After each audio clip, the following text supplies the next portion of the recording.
10 wojskowych wpadek uchwyconych na kamerze. Miejsce 10.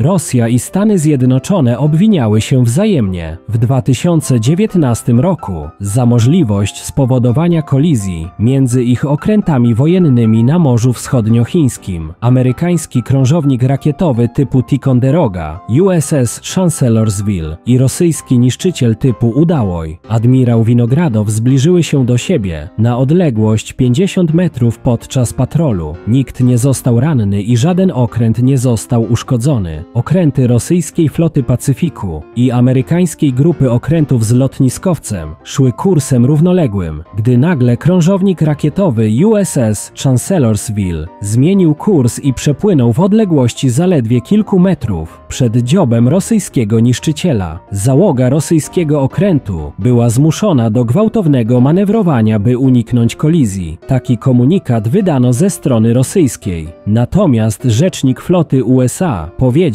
że podczas operacji na Morzu Filipińskim rosyjski niszczyciel wykonał manewr niebezpieczny dla USS Chancellorsville. Krążownik musiał dać całą wstecz i zmienić kurs, żeby uniknąć kolizji. Manewr rosyjskiego niszczyciela stworzył zagrożenie dla bezpieczeństwa amerykańskich marynarzy. Помимо того, что этот так супер маневренный, преодолевает самые различные преграды, он умеет даже плавать под водой, но еще он умеет... Три полоски. Адидас кроссовки. Три полоски. На штанах полоски. Miejsce 9. W mediach społecznościowych krąży nagranie rosyjskich żołnierzy, którzy mieli utknąć w windzie jednego z wieżowców. Zdarzenie miało miejsce podczas pierwszych dni inwazji Rosji na Ukrainę w 2022 roku. Wojskowi chcieli dostać się na dach budynku, jednak zamiast schodów wybrali windę. Wtedy Ukraińcy mieli wyłączyć prąd, co spowodowało zablokowanie windy. Miny rosyjskich żołnierzy mogą wskazywać na zaskoczenie całą sytuacją. Nie wiadomo, jak długo Rosjanie znajdowali się w windzie i co stało się z nimi później.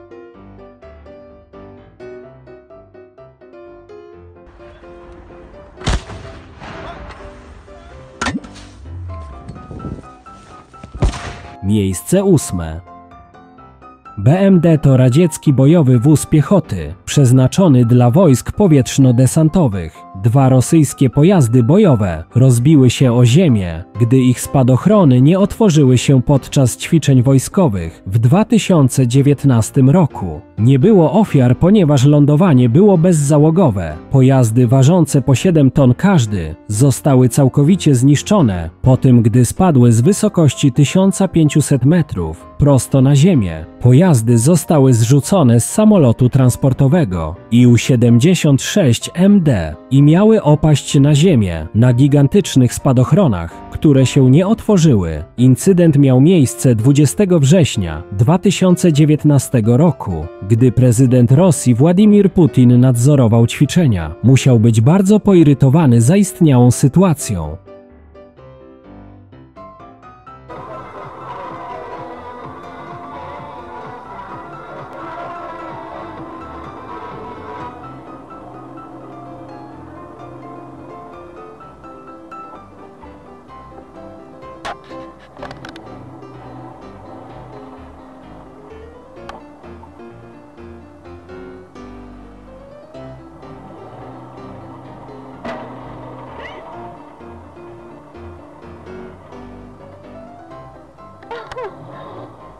Он врезался в столб. Miejsce 7. Podczas parady z okazji Dnia Marynarki Wojennej w 2015 roku w pobliżu krymskiego portu Sewastopol rakieta eksplodowała natychmiast po wystrzeleniu. Eksplozja posłała w powietrze fragmenty rakiety i pozostawiła kłęby dymu unoszące się wokół okrętu Ładny. Jest to fregata rakietowa klasy Kriwak rosyjskiej marynarki wojennej. Odłamki wpadły do wody, nie docierając do brzegu ani innych jednostek. Na nagraniu nagraniu można było usłyszeć mężczyznę, który krzyczał, że eksplozja była poważną wpadką i przewidywał, że prawdopodobnie polecą głowy. Incydent stał się szczególnie żenujący dla rosyjskiej marynarki wojennej. Pokaz miał być demonstracją zdolności bojowych floty. Po długiej przerwie, a przeprowadzony ostrzał rakietowy z kompleksu broni przeciwpodwodnej przeciwko imitacji celu miał być główną atrakcją dla zgromadzonych.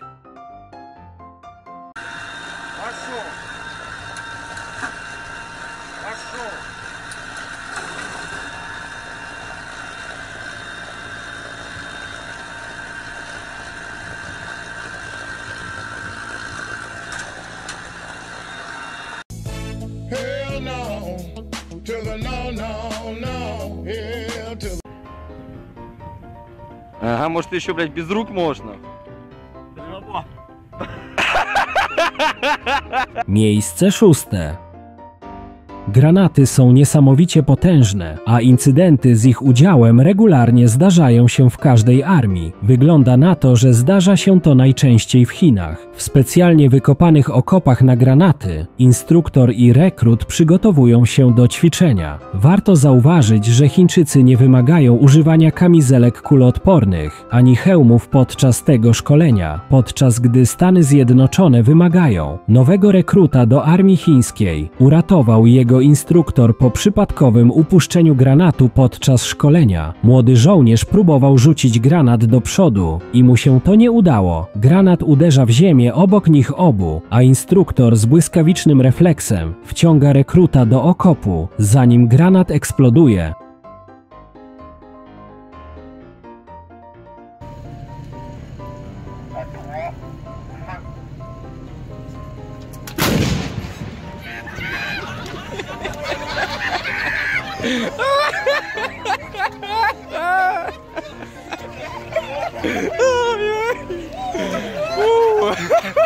Miejsce piąte. Nagranie pokazuje nieudany start białoruskiego MiG-29, który zapalił się podczas startu w 2017 roku. Nagranie zaczyna się od samolotu przyspieszającego na pasie startowym, jednak gdy próbuje wzbić się w powietrze, jego podwozie się chowa, powodując ocieranie się ogona o pas startowy. Samolot ostatecznie zapala się z powodu silnego tarcia. Pomimo wstrząsającej sytuacji, pilotowi udało się uratować, katapultując się bezpiecznie, chociaż incydent początkowo zgłoszono jako pożar silnika. Nagranie wydaje się pokazywać zapadnięcie się podwozia, niekontrolowane lub przedwczesne chowanie podwozia, co spowodowało upadek samolotu na pas startowy i pożar.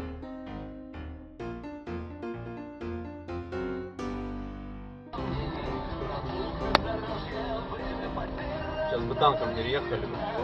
Смотрели у нас там. Miejsce czwarte.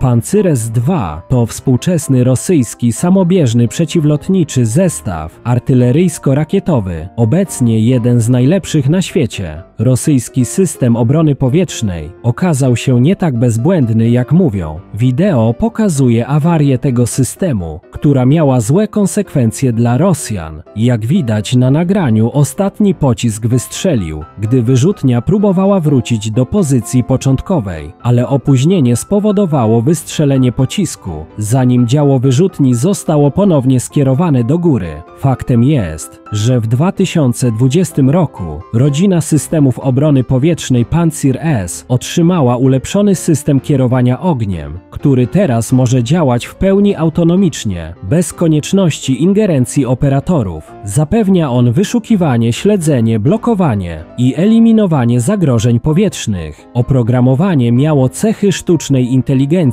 która miała pomóc dowódcy w szybkiej i skutecznej reakcji na masowy atak powietrzny, wykluczając czynnik ludzki. Jak widać na nagraniu, sztuczna inteligencja nie pomogła w tym wypadku.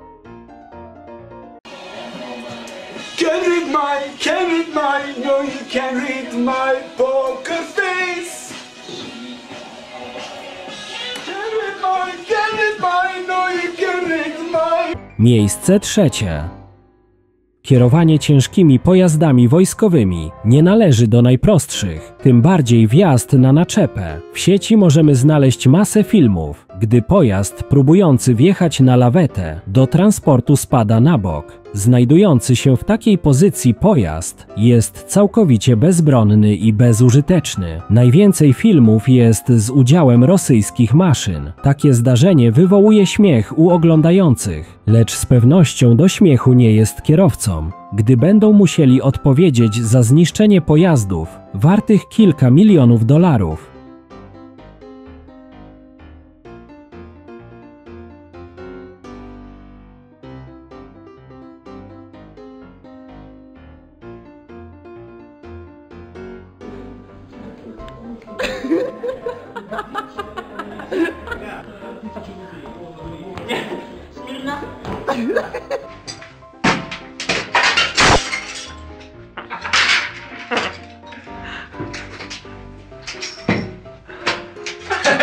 Miejsce drugie. Samolot F-35B firmy Lockheed Martin rozbił się podczas testu pionowego lądowania. Do zdarzenia doszło w 2022 roku na terenie bazy rezerwowej Naval Air Station Joint Reserve Base Fort Worth i Lockheed. Wideo pokazuje, jak samolot zawisa, a następnie odbija się od pasa startowego. Następnie pilot katapultuje się z samolotu. Samolot uderza nosem w ziemię, wzbijając dym w powietrze. F-35B to amerykański jednomiejscowy, jednosilnikowy, wielozadaniowy samolot myśliwski piątej generacji o obniżonej wykrywalności, krótkiego startu i pionowego lądowania STOL. Ma zastąpić dotychczas używane Harriery, stając się pierwszą seryjną maszyną naddźwiękową o zdolnościach STOL.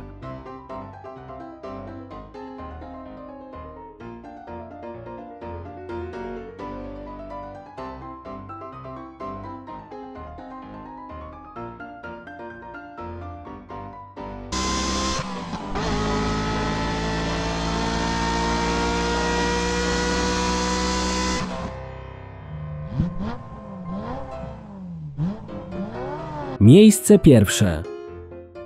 Do zderzenia norweskiej fregaty KNM Helge Ingstad z cywilnym tankowcem doszło 8 listopada 2018 roku w fiordzie Hjeltefjorden, niedaleko Bergen. Uszkodzenie było na tyle poważne, rozdarcie burty na długości około 45 metrów, że zdecydowano się skierować fregatę w kierunku brzegu, by oparła się o dno i nie zatonęła. Z zarejestrowanych wówczas rozmów radiowych wynika, że załoga tankowca Sola TS kilkakrotnie ostrzegała fregatę o możliwości kolizji i prosiła o zmianę kursu. Kilkunastokrotnie cięższy, a przez to znacznie wolniejszy, Sola TS nie był bowiem w stanie odpowiednio szybko zmienić swojego położenia. Płynąca z prędkością 17 węzłów fregata nie podjęła jednak żadnych działań, by uniknąć kolizji. Odpowiedzi załogi fregaty wskazują, że jej dowództwo nie chciało zmienić kursu w obawie o podpłynięcie zbyt blisko wybrzeża. Przyczyną zderzenia było zamieszanie na mostku fregaty oraz mało doświadczone dowództwo okrętu, a więc wina leży całkowicie po stronie Norwegów. Mimo trwających kilka dni prób zabezpieczenia fregaty, zatonęła ona na skutek szkód powstałych podczas zderzenia. Wartość KNM Helge Ingstad lokalne media oszacowały na 4,3 miliarda koron, czyli równowartość obecnie ponad 78 milionów dolarów. Jednostka została już zezłomowana, ponieważ koszt naprawy kilkukrotnie przekraczałby koszt budowy nowej. Dowódca wachty fregaty został skazany przez sąd w Bergen na 60 dni więzienia w zawieszeniu na 2 lata za przyczynienie się do zatonięcia jednostki.